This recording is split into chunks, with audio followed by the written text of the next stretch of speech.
থেকে প্রজন্ম ইনকিলাব জিন্দাবাদ হয়ে থাকবে।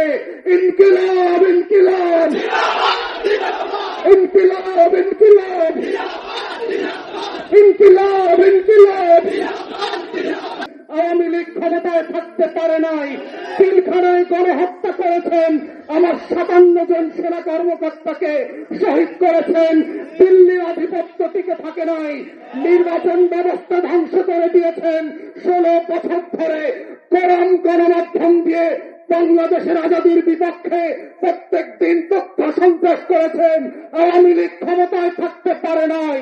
পরিষ্কার বক্তব্য, বাংলাদেশের মাটির রং বোঝেন নাই, আজাদির রং চেনেন নাই। ওটা আওয়ামী লীগের পতাকার রং না, ওটা লাল সবুজের রং। ওটার জন্য লক্ষ লক্ষ মানুষ জীবন দেওয়ার জন্য যেমন প্রস্তুত আছে, আগামী দিনেও থাকবে। অতএব শত্রুরা সাবধান, লক্ষ্য বলে প্রস্তুত রাখতে পারেন। আমরাও লাল সবুজের পতাকা বুকে পেঁচিয়ে দিয়ে বাংলার আনাচে কানাচে আমার স্বাধীনতা আজাদির লড়াই চালিয়ে যাব। শরীফদেরকে নতুন করে পাড়ায় মহল্লায় আবার পরিচিত করানো হবে এবং সেভাবেই প্রজন্ম থেকে প্রজন্ম ইনকিলাব জিন্দাবাদ হয়ে থাকবে।